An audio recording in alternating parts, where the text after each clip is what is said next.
Ow! So, which one did you want to see? Well, we both seen Golden Boy. Let's look for that. Yeah, all right, that'll work. That'll work. All right, let's see here. Got some swag manga here, but we're not here to review manga, at least not yet. Why the hell do you... What? It's just Love Hina. Yeah, exactly! It's flying, questions like Zizzo, Lucky Star. Seriously? Yeah, I like Lucky Star. Yeah, I do too. I just felt like saying that. Tetchy GXP, which people scared me out of. Original Bogan Crisis, but Evangelion, already have it. Can't find it here. Oh, there's a collection over there. Yeah, it's my other stash. And... Oh. Seriously. Well, I like Battlestar Galactica. I will admit, it looks pretty cool. We nerds think alike. Let's see. Cowboy Bebop, the movie. The only fucking thing I like about Cowboy Bebop. Oh my god, this was pretty good. I already reviewed it, but... Golden Boy. Oh, yeah. See that? It's been a while since I watched it. Yeah, what the hell? I forgot. Yeah, Tiffany Grant signed this. I remember back at MechaCon. She did a voice for the boss lady, and in the first episode, yeah. Yeah, she was also in episode 3. Another one. Oh, yeah. So you got this bitch autograph. Sweet Action Jackson. All right. Let's move on now. All right, we shall. Greetings, YouTube. DecKrash, better known as Brandon. And sup, everyone. Darkscream 217 here. Alright, I decided to do my first anime review with a good friend of mine who has been doing anime reviews for quite some time. Indeed. Yep, and today, what we have, special treat. We got Golden Boy. An old classic that was originally licensed by ADV, but I think Media Blasters still holds the licensing rights. I don't know. All I know is that it's available to pick up, and this is going to be a very positive review that will encourage the viewers to go check out this anime themselves if they haven't seen it already. And if you haven't seen it already, then what the fuck is your problem? Yeah, indeed. This is probably one of the earlier anime that I've seen, and when I saw it, I kind of wondered why it took me so long to see it.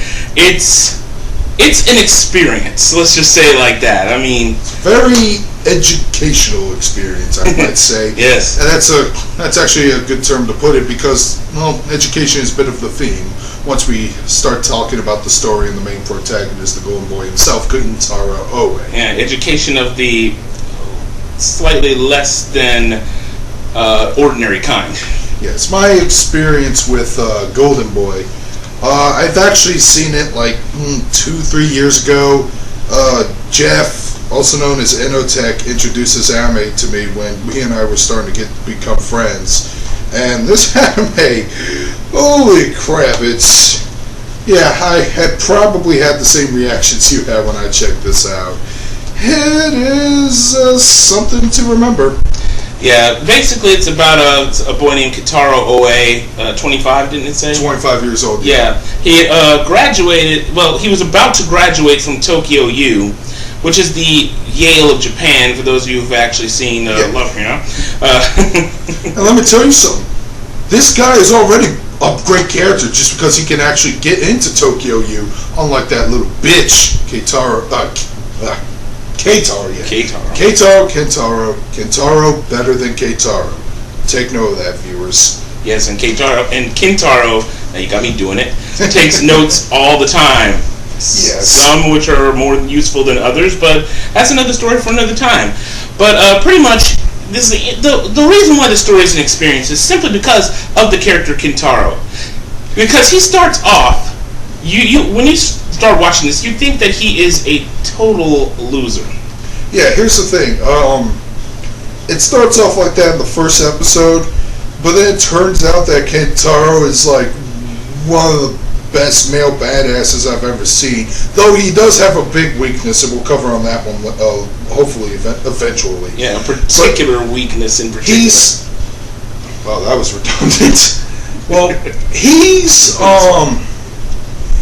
a nomad, or I think he had a word for it, freeder. Yeah, a freeder. He basically just travels around the world on a mountain bike. That's called the Mikazuki 5. Yeah, the Mikazuki 5. and he basically goes around the world taking part-time jobs. Now, and it's 6 episodes long, and each episode he takes like a part-time job, and there's some babe that he ogles over. And over. And over. And over. And fucking over. Again. Yeah. And the thing is that that's his weakness. He's more perverted than Kichi Onizuka. He's probably one of the most perverted anime characters I've seen that isn't in a hentai. Yeah, as a matter of fact, let me describe how perverted he is. Not only does he have a weakness for pretty girls, poor boy, and it's Japan. He has a toilet fetish. Yeah. Every time he's about to clean the toilet or whatever, he just ogles over it. Hugging it and crying out in bliss. Yeah. I feel dirty. So yeah, this is a pretty fan-servicey anime, but that doesn't make it bad. I gotta keep fucking harping that down fucking anime fans' throats. I'm sorry. That's just, whenever somebody shrugs something off just because of the fan service, I do roll my eyes. Trust me, this series is very fan servicey. If you haven't gotten a good look at the ADV covers, you can see this is actually volume 2. No, that's volume 1. Oh wait, no, yeah, you're right. This is volume 1. Sorry. All right, now show volume 2. And this is volume 2. Yeah. So yeah, it is no shortage of beautiful women, which is, like I said, one of Kitaro's weaknesses. And some of the well, let's just say the artwork is very, very good, and some scenes skirt just this close of being hentai. Yeah. Yes, there have been some moments like that. Before we jump on the artwork, let's talk about why Kentaro is a great character. Like I said, he basically travels around the world, and he has a notepad, and he educates himself just through experiencing life. It actually comes off as somewhat of a, you can actually slap this in the adventure genre if you want. As a matter of fact, his little motto is "Life is study." Yeah, and here's the thing: when he learns about something, he excels at it, because at the end of every episode, he does something very great, very talented, and the female leads in the particular episodes, some of them have an arc where they are completely disgusted with this guy, and I can't blame them. But then after what he did before he, left them to move on with his life, they ended up falling in love with this guy. Desperately in love with this guy. It's almost like a harem in the making. Yeah, it's like a prequel to a harem almost. Yeah, I mean, what can you say when you have multiple girls wanting a piece of him? In a good way. Mm-hmm. I guess we could cover some of the supporting characters. Well, we got the computer chair. She's chairman, right? Yeah, one of the girls is a computer chairperson. Voiced by Tiffany Grant, as we mentioned this DVD cover in our little intro, and he got them autographed, which makes these worth probably a little bit more than they normally would be. Fucking A, dude. Then we had the Yakuza politician and his daughter, who... Actually, the father was a noodle maker. The daughter... you're thinking of the Yakuza politician. Yeah, episode 2. Okay. Episode 2. Yeah. That one was an interesting watch. Then there was episode 3 with the noodle guys that you were about to mention. Yeah. Episode 4, the swimmer, which is on the top of this cover. Episode 5, you have this woman who's a cyclist, but who loves her motorcycle a little too much. What was her other occupation? She worked at some. She was a daughter of a very wealthy industrialist, I think. Yeah, but she has a double life where she would drive around on a motorcycle. A Bimota, I think the yeah, it's called a Bimota. But she calls it a Bimo baby, and she basically gets off at riding her motorcycle. Yeah, a lot. Yeah, which eventually leads to a race scene. One of the awesomest race scenes you will ever see. Hell yeah! It's basically her and her Bimo baby versus Kentaro and his Mikazuki 5, which is, like I said, it's a bicycle versus a motorcycle. But that particular scene, is one of the best racing scenes you'll ever see. And I don't want to spoil anything for you. You just got to see it to believe it. Yeah, we're trying not to make this a spoiler heavy because the purpose of my reviews, I don't know how he's going to do it, if he's going to continue doing them on his own, but the purpose of my reviews, if they're generally positive, I try to get you guys a little interested, but I'm not going to give everything away. So that way you guys can check it out yourselves and hopefully enjoy it as much, or at least enjoy it to some level.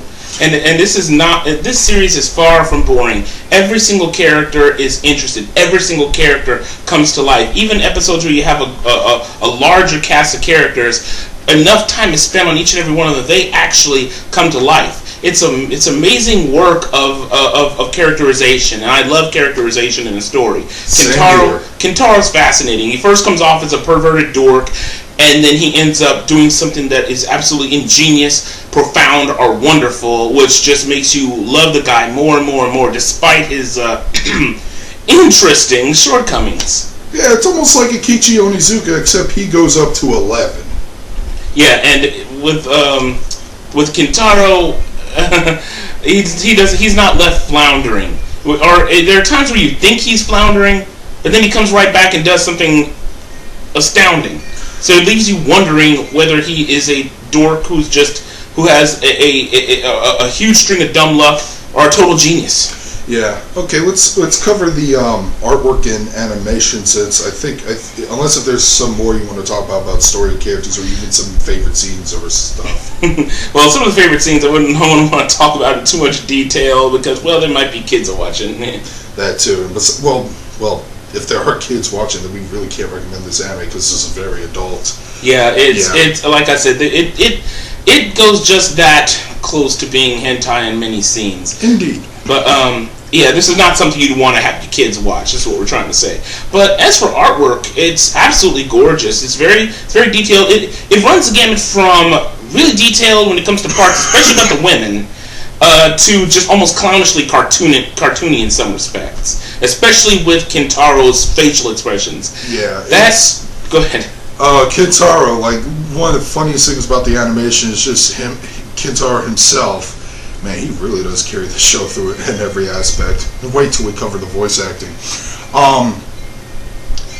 He comes off. There are very seldom times where he looks normal. There are times where he'll look way too dramatic, where he'll have a serious look on his face, and he would talk all serious, and he has that pencil line shade effect on him. And then there are times where his eyeballs get this fucking round, and he would just have this big dumb smile on his face. And it's just hilarious that way. Yeah, I mean, this dude is a total clown, but he pulls it off well. I mean, even though sometimes he'll get clownish to the point where it's downright uncomfortable to watch, but then, like you said, it bounces right back to serious. So it's quite a sight to see. Like we said, like I said at the beginning, this show is an experience. All right. Speaking of the other moments of the artwork and animation, since this was an OVA, obviously a somewhat bigger budget was put into it because the characters are drawn very nice, very detailed. Almost realistic is what I want to say. Would you agree with that? There are some parts where it does get almost ultra realistic. And then there's also some other animation highlights would be, like I said, the racing scene in episode 5. And not only is the racing scene just amazing in the respect that just the stuff you see Kintaro do, but it's gorgeously animated. Yes. What other good animation moments were in the series? The swimming moment. Ah, yes, the swim team moment. Which, good lord. Yeah. There are a lot of things we would love to tell you, but seriously, some of them would just probably make us blush, and others are just. I mean, the first episode with the chief. There's something about her that's animated a little too well. We'll just leave it at that. Yeah. Especially with the dominatrix fantasies he had. Oh God, dominatrix fantasies. Yeah. That's my queen. Trust me. It's like I said. It's just to say that, to say the animation is just very well done. The comedic timing, I think, also is what makes everything so well. The pacing and timing is great. I have to mention this particular scene, but it came from the first episode when Kentaro got his notebook fucked with by the chairwoman, he got so pissed off. He's like, "What would you doing? This is my life's work." And then he opens the book to her, and he has this really perverted drawing of her.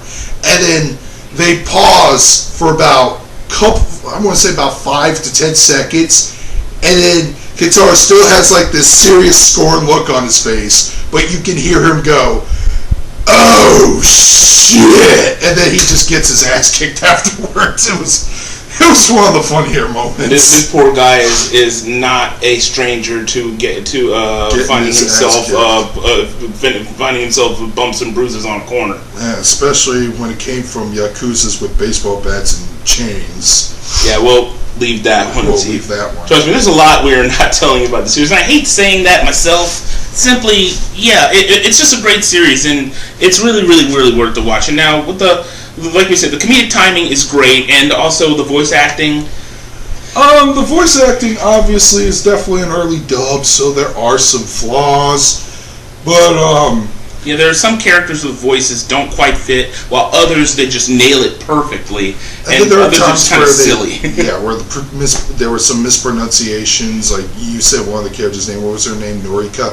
Yeah, everybody calls it Noriko, but it's pronounced Noriko. Personally, I really don't have an issue with mispronunciations, especially in early dubs, because, well, early dubs, they are not going to be that perfect. Ryu. They pronounced it Ryu in the manga entertainment. I know, okay? I had to do that. Let's pretend we fucked that. Oh, Jesus. But again, good casting choice for the part of Kentaro, which is voiced by a guy named Doug Smith, who I looked him up. He only had like bit parts in ADV, and it's a very small resume. And I think he's an artist too, or so I've been told. Yeah, he is. But the voice he plays with using Kentaro is very energetic. Even Kentaro. Okay, Kentaro Oe. There, I even said his last name to make sure I'm not fucking it up. But the voice of Kentaro Oe in the English dub, it's even in those internal monologues, he is very energetic.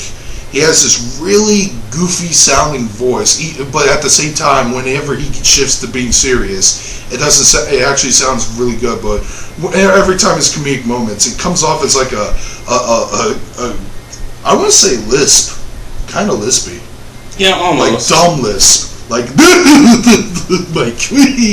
or some really, really goofy moments. But like I said, he had some hilarious things to say, and he helps keep the humor just rolling with it, dude. But altogether, despite how uneven some of the voice acting was, I mean, really, we're not saying don't watch the English dub. The English dub is absolutely fun to watch. I'm going to be honest. I never saw this in Japanese, so I can't even. I'll admit, I never saw it in Japanese. This is just one I watched in dub simply because it goes all over the place, but it's not in a really bad way. You can the poor dubs are actually very easily forgiven because it's obvious they were working with a fairly limited cast. And you could actually tell that some of the same people were doing like multiple voices in the like I said, Tiffany Grant like voiced two characters. One in episode 1 is the chairwoman, but she also voiced one in episode 3. Yeah, she was episode. It was the floozy. Yeah, yeah. But but still, I'm just saying is that they had only like probably a limited cast. I'd probably be surprised if they had 10 people working on that in the voice part. But they did very well with what they were given, and it's still fun to watch. And it's the story that drives it anyway. Because if you have an anime that has a really good story and a really good really good characterization, and everything like that, so you can actually look past a poor dub if it's a poor dub. The pros outweigh the cons, and usually whenever I do watch a show to look for some pros, I try to see if they really are worth outweighing the cons and whether or not I like this or hate it. But in this case, because dubs never really bug me all that much, and sometimes if you get a bad enough dub on a bad show, it can make it even more entertaining, aka Garzy's win. Why you talk about things that give me the giblies? Because you told me you like Twilight. Okay, fair enough. All right, so I believe we got every ground covered. So, in conclusion, do you do scores for your anime? I don't do scores. I do recommendations based on what people's preferences are. But yeah, it's overwhelming. It's a Golden Boy. It's fucking hilarious. It's basically adventurous, very educational. Dubbing's hilarious. I think that it might be out of print now, but there's been enough copies going around that it shouldn't be terribly difficult to find. Like I said, it might be the ADV print, but I'm pretty sure Media Blasters, and I think they still have the same dub, because I remember somebody at MechaCon having a copy of it, and he told me, yeah, it still has the original Doug Smith dub in it. So why would you want to change that? Yeah, well, I agree. Why would you want to change it? When you hear this guy doing Kentaro, it's just iconic. And the last time I checked that right stuff, they said they had it in stock and available. So it's an easy to find anime, at least online. Finding animes at stores nowadays is, well, for me, it's a more challenging task than it has ever been with the industry and whatnot. Yeah, I agree. Fun show. Get your hands on it. I'm recommending this to basically anybody, even for people who hate fan service. I don't give a fuck. You watch this, you'll probably change your mind about it. Yeah, I mean, it's not even really about the fan service, although that does constitute a whole lot. I mean, just trust me, you'll understand when you see it. It's just crazy. And yeah, highly recommend it. You know, for me, I would always just use your standard scale of 1 to 10. Golden Boy, give a solid probably 8.5. Really good. Out of 10. Yes. Like I said, just high recommendation to any anime fan who's been watching my videos and stuff. Alright, so that is the review. I said I was going to review High School of the Dead on my channel. I still haven't done that yet, obviously. And I'll probably be doing some more anime reviews by myself, or anytime this guy wants to do one with me. Alright, and that's all we got to say. Darkscream 217 signing out. And DecKrash, better known as Brandon. Stay lucky and stay blessed. Alright, we are out of here.